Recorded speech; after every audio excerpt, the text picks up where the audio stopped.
Hello and welcome back to A Shark's Perspective. With all the anxiety and depression and unrest in the world, a lot of people have passion for what they do, yet oftentimes they are carrying too much baggage as a leader. And the issues of behavioral health that face employees at companies today can be overwhelming. It's hard for many to see themselves as their own hero in order to get to a state of bliss that so many hope to achieve. Michael Drake is a two-time CEO, speaker, entrepreneur, philanthropist, social activist, and author of The Bliss Journey, Becoming the Hero of Your Own Story. And on this episode, we'll discuss becoming the hero, behavioral health in the workplace, Joseph Campbell, 14 steps, Dorothy and the tornado that took her from Kansas, full contact martial arts for business, famed movie producer Tom Shadyac, and a lot more. So let's tune in to a journeyed hero with a blissful shark on this episode of A Shark's Perspective.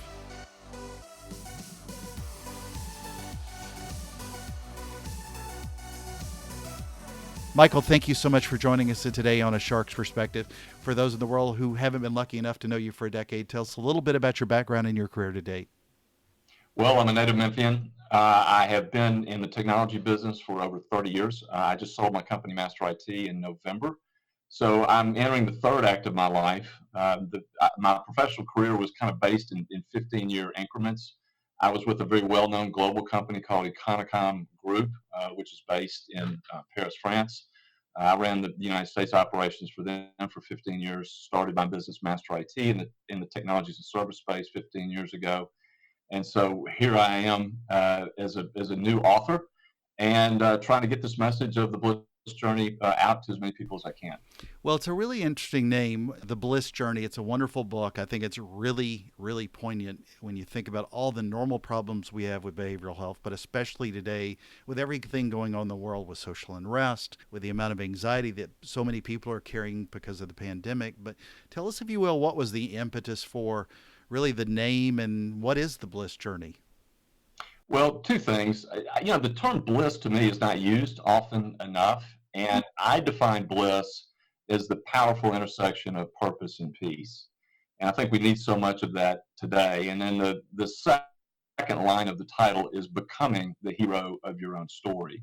And it's really all based on the teachings of Joseph Campbell, who was a famous 20th century professor, Sarah Lawrence professor, who specialized in comparative mythology and comparative religion. His magnum opus was a book in 1949 called The Hero with a Thousand Faces. And in that, he coined the term the hero's journey. And it's really the framework for how we tell stories and why we tell stories. Because as human beings, we're all wired for connection and we're wired for story. And I think what we're living through today is perfectly evident of that. Campbell's theory had three parts. So you have an ordinary hero who is living their ordinary life, and they go through three distinct phases. The first being separation.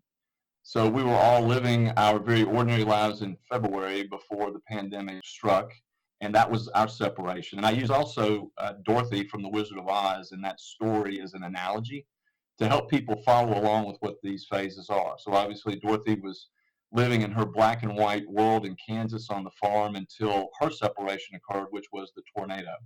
So we're all experiencing that same tornado today. The second phase, Campbell called initiations, and those are trials. And so the hero then, like Dorothy, went on a series of adventures with her new friends, which were really archetypes that represented behavior that was already within her. She was equipped for the trip the whole time. She just didn't know it. And obviously she had to retrieve the broomstick of the wicked witch to then enter the third phase, which is to return home, the return. And so we're going through all of these initiations today, all of these trials from a health perspective, both physical and emotional, obviously a financial crisis, and even now civil unrest. And so when we come through this, there will be a return. And Campbell really talked about the fact that when the hero is in a crisis, they win a victory and they return home transformed. And the transformation is not just for the hero, it's actually for the rest of the tribe. And I think that is what we're experiencing today. And as we come through all of these events, it's not going to be just the victory that we win, but it's what we're going to be able to share with other generations, other people, so that they can learn from what we've been through. So that's why I use the premise of the Bliss journey, actually the hero's journey, and it's all about becoming the hero of your own story because everybody has a story, and we're all navigating in a similar storm, but we're navigating in different boats. And I want to encourage people that they are the hero of their own story, and when they take ownership of that, then they can move towards their bliss. So when you were president of Econocom and then you go to a startup, obviously there's a lot of difference in what you went through mentally and financially and everything else. But what were some of the lows that you had to overcome that helped you realize where you were today as a state of bliss? Great question. So when I was with the Econocom Group, obviously a global publicly traded company, I took for granted how many resources I had at my disposal all the time. I traveled all over the world, and I was able to interact with some of the brightest people that I've ever worked with. And then when I left that role to become an entrepreneur, I was staring at a blue screen and starting over from nothing. And the first realization I had to come to was that the role that I played had nothing to do with my identity. I was still the same person, but I didn't have the same resources. And we bootstrapped our company. So I had to go through a very difficult financial time for over 2.5 years. I had to build a team myself. And while I was going through all of that, I had to act like everything was just Yeah, great because yeah, my team was fully dependent upon me. right. They took their cues from my body language and certainly my behavior.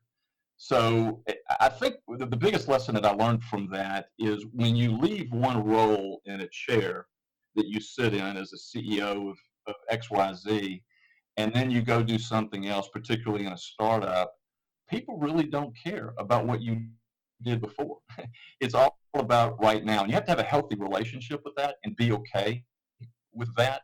But I had such a calling, a vision to go start this company that that's what sustained me through those very difficult times. So my encouragement to any leader or any entrepreneur today is you must have passion. I mean, real passion, fire in your gut to maintain yourself in difficult times. We're all going through tragedy right now, but entrepreneurship is a full contact sport, as you know. Yeah. And you have to bring your A game every day. And I think the only way that I was able to sustain that is I really felt called to that. And I was incredibly passionate about that company. Yeah, and that's a great point because I remember when my own father passed and when my mother passed.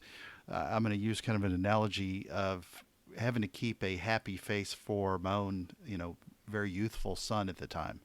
And you become that parent having to putting on. And when you talk about managing people, it's not it's not even a selfish. They're not.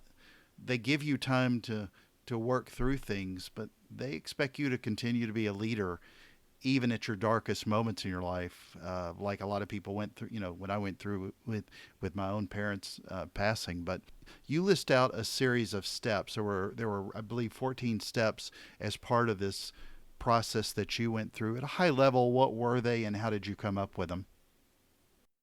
Well, it was an epiphany I had while I was sitting at my desk at home 15 years ago preparing the business plan for Master IT. And a voice came to me just like we're speaking with these principles. And I wrote as fast as my pen would go. And I didn't know it at the time, Kenneth, but they were principles to prepare me for the trip I was about to go on. And so here I am on the other side of it 15 years later, and I had many stories to share to illustrate those principles, again, to encourage people, if they haven't figured it out already, that they are the hero of their own story.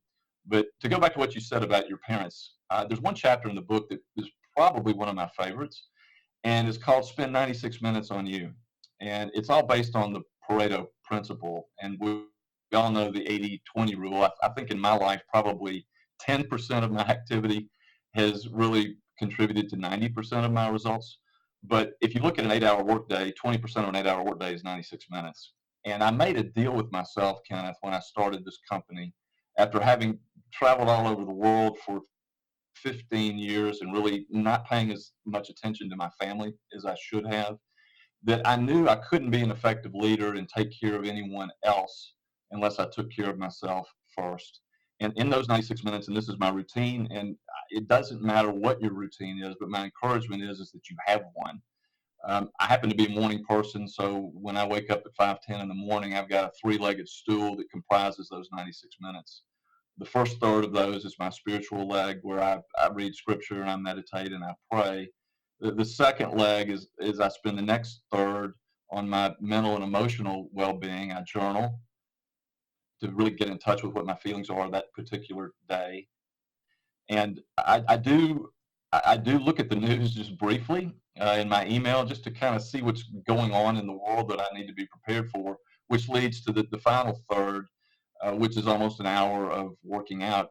And while I'm working out, I'm able to process those spiritual and emotional things. So I'm not saying I'm right. I don't have to be right. But what I really do encourage, because it's helped me so much in my life, particularly now, is whatever is right for you, find it. If you're a morning person, an evening person, a middle of the day person, I found that ritual or that routine is really helping.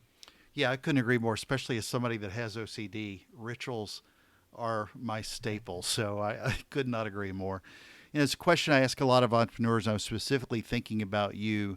When you look back at your last startup and how much your life has changed because of better business practices, better marketing, advertising operations, and everything else you did to run a business versus your mental attitude with how you developed this company that you sold, how much of it was that distinction between you and what happened to you? And I think so much so often gets discounted with attitude way too much, with what helped you maybe even appreciate the customers and clients that came with it. But sometimes it's not necessarily a skill that a lot of people focus on as part of their mental health and being an entrepreneur. Well, that's an interesting observation. I knew when I started the company, I had one chance to get it right. And I'm a person of faith, and the logo of Master IT was a lowercase master and an uppercase IT. So that is the servant leader model. And I really believe that companies, particularly startups, are absolute reflections of who the leader is. Yeah. And we had very clear core values, and we lived those out. They weren't just aspirational. In the beginning, it was innovate, communicate, face reality, and serve. Again, as a Christ-based company, it was that servant leader model, and it was just something that was in me that I wanted to live out every day, because my calling to start Master IT had nothing to do with technology or even making money. Uh, you know me well enough to know that it's probably a comedy that I was in technology for 30 years, because I'm a finance person by training. I don't turn the screwdriver. Our engineers were the ones that developed the solutions. My job was to create the right environment for them, the right culture. I've been a culture builder for 30 years, for them to become the best version of themselves that they could be. And that's what really drove me. And that was where my satisfaction and my realization came from. Yeah, well, I remember because that was part of the reason I wanted to interview you on my previous TV show when I came out to your office was really understanding that leadership. Within the book, I thought was really interesting that a lot of the stories weren't just your own. They were a really good opportunity for me as a hero's nut to talk about Batman, Wonder Woman. Again, I think I would have been okay with Deadpool, but use some examples based off Dorothy that we mentioned earlier in The Wizard of Oz. What was the reasoning for that particular? I mean, what was you could have picked any hero on the planet, and you picked the girl that gets picked up by the tornado. That's a great question. So, because you are a blockbuster comic book Yeah, fan, nerd. I found I found that Dorothy for me was much more relatable, because I'm just an average ordinary person, as Dorothy was average and ordinary. She lived in a black and white world of Kansas Right. before she was picked up and launched into this land of Oz. And so that was very relatable to me. And I wanted people to relate to the fact that we all have a story to tell. And because we're so connected, that's another thing that I've learned in my journey.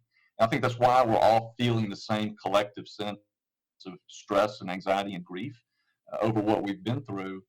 But she was normal. And so I was really relatable to that. The second reason is, the movie was made in 1939, and when I was a little boy in the 60s, the only way you could see The Wizard of Oz was on one of the three network stations, and it would only come on once a year, typically at Halloween. So we would all watch it together as children, and we would all go to school the next day and talk about it. And it's just something I remember from my childhood that Yeah, really yeah. brought back pleasant memories. Well, it's a story everybody knows. I don't know if her superpowers were those shoes, but that was it's a great movie that everybody knows. It's also probably for me the simplest example of Yeah, what Campbell taught with the hero's journey of an average, ordinary hero goes through separation, initiation, very and true. return. But what I do want people to know, it's in the book, that we all live a never-ending series of heroes' journeys. The movie was made in 1939. Frank Baum wrote The Wonderful Wizard of Oz in 1900. He actually wrote 14 different versions, and Dorothy went on many, many other adventures. She went to Australia. She fell off of a ship and went into the ocean. She returned to the land of Oz with her family and these different stories. So the whole point is the return home. There's no place like home. It doesn't stop there. Just like we're going to come through this crisis that we're in today, and we'll learn from it, and we'll go on to live another hero's journey. So you're mentoring a lot of entrepreneurs. You've conversed with a lot of people in this field. When you're talking to them one on one, what are generally the questions they're asking you about how to move ahead? Do you find your advice to focus around more, this behavioral and emotional stuff that we're discussing today, or is it more about how to hire the right kind of people? Or I know, Bob or Susan's a great CFO for you. I mean, what's the kind of stuff that people are generally coming to talk to you about, and then what's generally the type of advice you give them? Yeah, I had a conversation this morning with someone, and actually, I think it comes from two different camps. There are those leaders who are so preoccupied with survival Yeah. at the moment. It's what do they do in crisis management? And then there are another set of people who are understanding, because we're all working virtually today, that culture is more important than ever. And how do you attract and retain the best talent, not only today, but as we come through this? I mean, there are almost 50 million people that are unemployed today that, our workforce is going to look completely different. And I think there are people that are awakening to the fact that culture trumps strategy every day.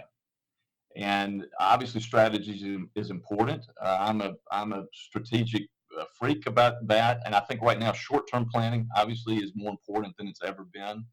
But at the same time, we can't take our eye off the ball of what behavioral health and mental fitness is all about, because Yeah. we're not physically together. We have this issue that I call, it's a term called presenteeism.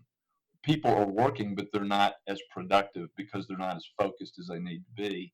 And that's because of the trauma that they're dealing with. And I think it's the leader's responsibility, again, to create that environment where people can be the best version of themselves. And we've seen how innovative and resilient people have been over the last several months. I think that trend will continue for the people that recognize it.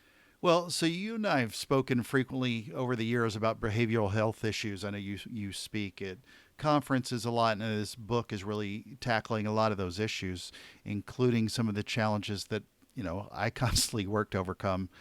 But I've tried to help others as well in order to better themselves. I mean, obviously, this pandemic and social unrest, it's put people at a whole different level of and state of depression, anxiety. How has what you've learned with developing a state of bliss help you personally overcome it and try to deal with it, both you personally and as an employer? Because as a CEO, I know you have some really good additional insight into statistics that will surprise a lot of people with the numbers of employees that go to work every day with behavioral health issues through some sort of addiction or you name it. Yeah, we could talk about the statistics all day long, and of course we don't have the data yet for Yeah, what they would be post true. pandemic. Post pandemic. But 80% of adults suffer at least one behavioral health issue every 5 years. Again, pre-pandemic, and only 20% of them actually seek help for it. And ones that do seek help for it, they get great results 80% of the time. But because of stigma and other reasons, they haven't been approaching that. So but back to the question, in terms of what people can be doing, I think it's just to be aware and to be able to be vulnerable enough. And I think from a leader's perspective, I know in my own particular case, I come from a long family history of anxiety, depression, and even suicide. Is when I became transparent and I became vulnerable about that, it allowed me to be a much more effective leader because people could relate to me so much better. And there was a level of trust that elevated, and then people would begin to tell me things about themselves that really made it easier to manage because I knew what was going on not only inside of their minds but also inside of their hearts. So I hope that's something that we can take from this. A pandemic would be a terrible thing to waste. I Oh hope yeah. we at least learn that from it. Yeah, it's a really interesting concern to think about how people are dealing with it isolated inside their homes, removed from normal social discourse can actually do to help them just stay connected. When you take away all of that connection, it's really scary. But I do applaud, all politics aside, take out the Democrat Republican part of this, but the fact that President Trump has been speaking about this on a fairly regular basis about the problems we have with mental and behavioral health because of what it's transpired in his own life with his own family. I applaud him on because it's a discussion that needs to be had. But we also know a few people in common, and one of those in particular is you're friends with the amazing Shadyac brothers and their families. And for those that don't know, Tom Shadyac is the CEO of St. Jude's fundraising arm, ALSAC, St. Jude ALSAC, which raises money so that no family has to pay a dollar for their kids and often the entire family to go through cancer treatment and be able to stay there with their children. But Tom Shadyac is, in a way, if not bigger globally successfully as a name from Hollywood. He's the brother and the famous producer and filmmaker with a lot of blockbuster hits. He's taught a class at the University of Memphis about filmmaking and storytelling.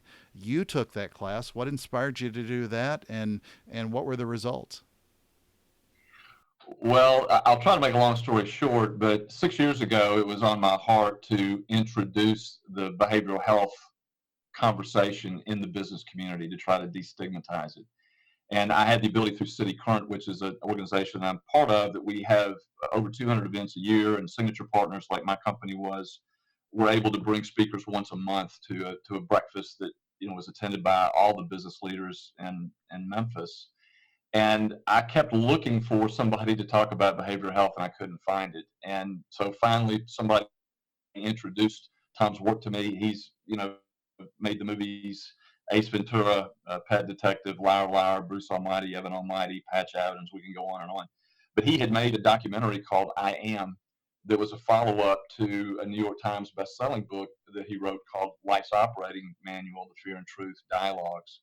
And it was absolutely perfect. When I saw that documentary, I knew he was the guy.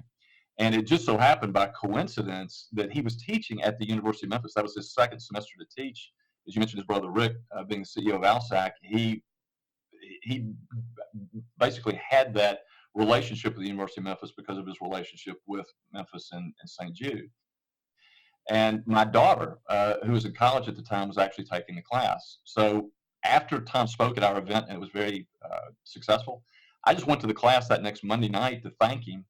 And he said, "Why don't you just stick around?" And I never left. I was there for 3 years, and we became very good friends. And I've been kind of a part of what he's been doing with One Family Memphis and Memphis Rocks ever since. And what were your grades? It's an audit class, so there was no grade. He served pizza Nice. with every class, and not me as an adult, but he gave a bicycle to every one of his students that completed the class because he said when life tells you to get really serious, you should get really serious about having fun. Yeah. And my daughter got a bite and still has it today. Well, Michael, as a shark fanatic, I ask this of all my guests on shows. What is your favorite kind of shark and why? Got to be a hammerhead just because of the uniqueness of Yeah. the way they look. Good one. Good call. Michael, it's that special time of the show. Are you ready for the 5 most interesting, important questions that you're going to be asked today? Bring it. We talked a lot about heroes and the hero's journey today. So, first question is Spider-Man or Iron Man? Ooh, Iron Man. Okay. Number 2. So you talked about Joseph Campbell a lot. Campbell soup question: chicken noodle or cream of wheat? Ooh, definitely chicken noodle. Yeah, I don't even know anybody that likes cream of wheat. All right, number 3, Wizard of Oz question: the Tin Man or the Cowardly Lion? Tin Man. Nice. All right, number 4. It's a Tom Shadyac film question. Ace Ventura, Pet Detective, or Liar Liar? Definitely Liar Liar. Yeah, I just watched Ace Ventura, Pet Detective not that long ago. It was a lot funnier and more ridiculous than I ever remember, but it did have a shark in it. And the number 5 and the most important question that you're going to be asked today is biscuits or cornbread? Cornbread. I'm a Southerner. All right. Well, Michael, where can people find out more about you, get a copy of the book, keep up with what your thoughts are, and advice as a CEO and former entrepreneur and more? Right. The best way to connect with me is through my website because it has all of my social media handles. It'll direct you to the book. You can even download 2 chapters for free if you want to sample it. But it's the letter J, michaeldrake.com. Great. Michael, thank you again so much for being with us today on A Shark's Perspective. Thank you, Kenneth. Always great to be with you. So there was my conversation with Michael Drake, a 2-time CEO, speaker, entrepreneur, philanthropist, social activist, and author of The Bliss Journey, Becoming the Hero of Your Own Story. Let's take a look at 3 key takeaways from a conversation with him. First, behavioral health issues are not a weakness and shouldn't be looked at in that way. Everything we go through with pandemics and social unrest and unemployment and whatever challenges that come upon us in the future, it's still important to consider that a lot of people are battling their own behavioral health issues even during good times, let alone bad. So many working adults deal with behavioral health issues, even like a normal pre-pandemic population, roughly 10% who are dealing with some sort of addiction, and that results in a massive loss in productivity. It's an epidemic on its own. That's the number 1 workplace disability, more so even than cancer and heart disease. So keep that in mind with your workforce, with your colleagues, and just as important, yourself. Take the time needed so you can have a blissful journey and not just one that self-manifests anxiety and depression. And get professional help. I offer words of advice to friends all the time, but I know where to draw the line. And as Michael said, there shouldn't be a stigma to this, so get professional help when needed. Second, as Michael said, entrepreneurialism is a full contact sport. Most lose it or fail, and it's such a marathon, not just a sprint. Be self-aware with your strengths and your struggles. That goes for any leaders who also need to develop that discipline and attitude to become the best version of themselves. You are the hero. Third, I'm more than happy to admit that I failed as a leader before to people. It's how I learned to get better, and a big part of that was simply looking in the mirror. It's hard for a lot of people to do, but be radically transparent with yourself at least. Bliss can be near. Got a question? Send me an email to kenneth@asharksperspective.com. Thank you again for the privilege of your time. Stay healthy out there, and just as important, take care of your mental health. Stay on the right course, my friends, and join us on the next episode of A Shark's Perspective.